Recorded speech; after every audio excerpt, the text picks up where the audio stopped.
April Odisha रे हेबो जनगणना प्रति घर को घर जाई कराजिबो जनगणना तेबे 2027 फेब्रुआरी रे हेबो जनगणनार द्वितीय पर्याय ये बड़ खबर सामना को आसुची। प्रति घर को घर जाई कराजिबो जनगणना एप्रिल ओडिशा रे हेबो जनगणना ये बड़ सूचना सामना को आसुची। 2027 फेब्रुआरी रे हेबो जनगणनार द्वितीय पर्याय।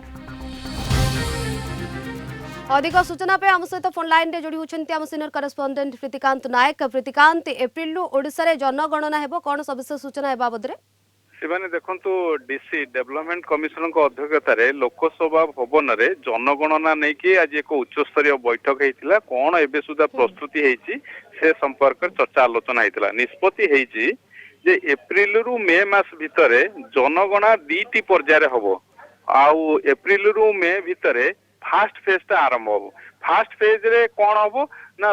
लोकों घर को जाइकी आइडेंटिफाई करा जीवो माने घर गणिबे प्रथमे आउ तांकर जे घरर ओनर थिबे तांको आइडेंटिफाई करिवे आउ एथिरे पाखापाखी लक्षेरु अधिक अधिकारी सरकारी अधिकारी सेतेरे स्कूल टीचर ठू आरंभ करिके पंचायत राज विभाग अधिकारी एमाने समस्ते शामिल हेबे। सेटा डेट ऑलरेडी फाइनल हेइछि किंतु विधिवत भाव पर अप्रूवल हेइनि तेणु तारीखटा खूब शीघ्र आसीबो। तेणु एई वर्ष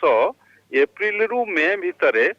आरंभ हम घर गणना अर्थात ये जो जनगणनार सेंसस रो फास्ट फेज टा आरंभ हम आउ जो पूर्व निष्पत्ति अनुसार द्वितीय फेज थी अर्थात ये घर गणना सरिबा परे तापरे जनगणना हम जो पॉपुलेशन सेंसस टा हम सेटा फेब्रुआरी 1 2027 मसीह हम सेटा मध्य मासे धरिकी चलिबो आउ ई जो घर गणना दुईटी पर्याय जेमति आपण कहले प्रथम पर्याय घर गणना एवं द्वितीय पर्याय जनगणना 2027 जहाँ फेब्रुआरी मास रहउची दुईटी पर्याय एहा स्थिर करा जायछि ना पर्याय क्रम रे एहा करा जिवो? नाही देखंतु दुईटी पर्याय रे स्थिर होईछि तेणु प्रथम पर्यायटा एप्रिल मे भितर आगे घर गणना हम ता सहित घर ओनर को आइडेंटिफिकेशन करा जिवो से जो घर रे केते बखरा घर रही घर रे कौन सबू आसवा पत्र रही एगुड़िक सब आगे गणना करा जिवो। परवर्ती एटा मासे धरिकी चलिबो। ओडिशा रे लक्षेरु अधिक कर्मचारी एथिरे शामिल हेबे सरकारी कर्मचारी ए घर गणना आउ तार ओनर अर्थात मालिक को चिन्हट करबा पई आ घर रे कौन कौन सब अछि से विषय गणना हबो। एटा सरिबा परे तापरे पुनी सेकंड फेज टा जोटा निर्धारित पूर्व सारा देश में निर्धारित फेब्रुआरी 1 2027 रे जनगणना हम अर्थात कौ घरे केते लोक रोचंती तार गणना हम। तेणु प्रथम पर्यायटा सेंसस रो प्रथम पर्यायटा एप्रिल मे भितर आरंभ हो जाउची से डेट मध्य आपातत स्थिर होईची काल विधिवत भाव रे घोषणा हबो। तेणु जो सेंसस को नेकी केबे ठारू हबो कोन प्रस्तुति ताकू नेकी आज उन्नयन कमिशन को अध्यक्षता रे उच्च स्तरीय बैठक अवस्थितला। एथिरे जिल्लापाल ता सहित म्युनिसिपल कमिशनर विभिन्न डिपार्टमेंट जमिति फाइनेंस डिपार्टमेंट रो प्रमुख शासन सचिव पंचायत राज डिपार्टमेंट रो प्रमुख शासन सचिव अन्य जो रिलेटेड विभाग सब रही प्रमुख शासन सचिव माने बैठक उपस्थित थिले। आज निष्पत्ति होईची जो टेंटेटिव जो तारीख धार्य होईची ताको गवर्नमेंट अप्रूव करिबा परे वर्तमान ए जो घर गणना आरंभ हम फास्ट फेज सेंसस रो फास्ट फेज हम आ परवर्ती समय जोटा कि पूर्व निर्धारित होईची 2027 फेब्रुआरी 1 तारिख रु आउ एई जेमति घर गणनाटा मासे धरिकी चलिबो से बेली जनगणनाटा मासे धरिकी चलिबो। तेणु ए दीटी पर्याय होबा को जाउची तेणु ताकू नेकी आज बड़ प्रस्तुति बा बड़ बैठक हेइतला लोकसभा। प्रथम पर्याय रे केवल घर गणना करा जिवो ओनरशिप ता सहित घरे कोन कोन रहिछि ए बाबद रे करा जिवो जनगणना एथिरे संपृक्ति नै द्वितीय पर्याय रे ही जनगणना आरंभ करा जिवो। पीपुल जो पॉपुलेशन सेंसस टा सेटा फेब्रुआरी 1 2027 रे हबो सेतिरे ता सहित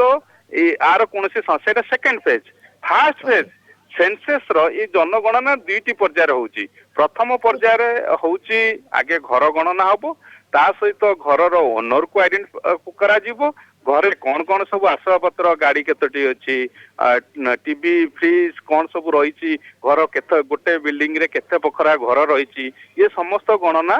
आरंभ हम जो एप्रिल रु मे भितर एई वर्ष आरंभ हम। तेणु ये गणना सरिबा परे परवर्ती जो द्वितीय पर्यायटी आरंभ हम सेटा 2027 फेब्रुआरी 1 तारिख रे जो जनगणना हबो जे प्रत्येक घरे केते लोक अछंती ता भितर महिला केते ता सहित जदि आपण देखिबे पुरुष केते ये समस्त गणना सेटा 2027 मसिया फेब्रुआरी 1 तारिख रु मासे धरिकी चलिबो आउ एबे जो घर गणनाटा हबो एटा सेंसस रो फर्स्ट पेज तेणु एबे जो घर गणना हबो शिवानी एथिरे ये जेहेतु फास्ट पेज रही लक्षेरु अधिकारी समस्ते वर्तमान से सामिल हेबे सेमानको दियाजिबो तालीम दियाजिबो जो माने प्रत्येक जो माने ये जो जनगणना अधिकारी माने कार्य करिवे सेमानको 200 घर टार्गेट दियाजिबो सेमाने 200 घर को देखिबे आउ ता सहित जो ओडिसा रे जो घर गुडी को रही ताकू मासे भितरे कंप्लीट करा जीवो कंप्लीट करा येटा फास्ट फेज सरीबो आउ सेति पई ट्रेनिंग प्रक्रिया एबे ट्रेनिंग प्रक्रिया जो अधिकारी माने एथिरे शामिल हेबे लक्ष्य रु अधिक अधिकारी ए प्रोसेस रे शामिल हेबे सेमान को वर्तमान तालीम दिया जीवो तालीम परे एप्रिल रु मे भितर जो डेट फिक्स होबो से डेट रु ये फास्ट फेज आरंभ होबो सेकंड फेज टी जो सेंसस हबो जनगणनाटा हबो सेकंड फेज रे सेतिरे लोक गणना हबे प्रत्येक घरे केते लोक रहउचंती केते पुरुष रहउचंती ये समस्त कथा सेते बेलको आरंभ होबो तेनु सेति पई दुईटी जाकर अवधि गोटे गोटे मास रहउची सेही गोटे गोटे मास रे सब किछि को संपन्न करबा को पड़िबो निहाती भाबरे जेमति आपण सूचना देउथिले दुईटी जाकर अवधि मासे रहउची एप्रिल ओडिसा रे जनगणना करा जिवो एवं दुईटी पर्याय आर भितर रहउची प्रथम पर्याय रे घर गणना द्वितीय पर्याय रे जनगणना करा जिवो धन्यवाद प्रीतिकांत आपनकर सूचना पाए लास्ट टाइम भी हमें सेंसस रो जून रु प्राय 6 मास धरिकी आमर डायरेक्टरेट ऑफ सेंसस ऑपरेशन रु we are doing preparations notifications होथिला बाउंड्री एडमिनिस्ट्रेटिव बाउंड्रीज फाइनलाइज हेलानी तापर प्री टेस्ट भी करा गला आपण माने जानुथिबे भुवनेश्वर कटक ए सबु सरला पर फाइनली आमर प्रिपरेशन ऑलमोस्ट सरी जाय छै एबे हमें state level census coordination committee meeting रो हमें आज मीटिंग रे development commissioners cum ACS revenue sir chair करथिले ए मीटिंग होची स्टेट लेवल रे एपेक्स बॉडी जहाँ आमर प्रिपरेशन थिला सबु आमे सारंकु एंड सबु मेंबर मानंकु principal secretary finance Panchayati Raj commissioner cum secretary sir HNDUD director municipal administration all departments education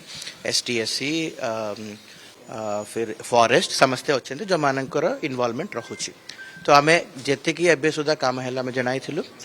परवर्ती एबेटू कौन कौन काम करिबार सेटा भी डिस्कशन हेतिले केतेटा डिसिजंस भी नै थिलु।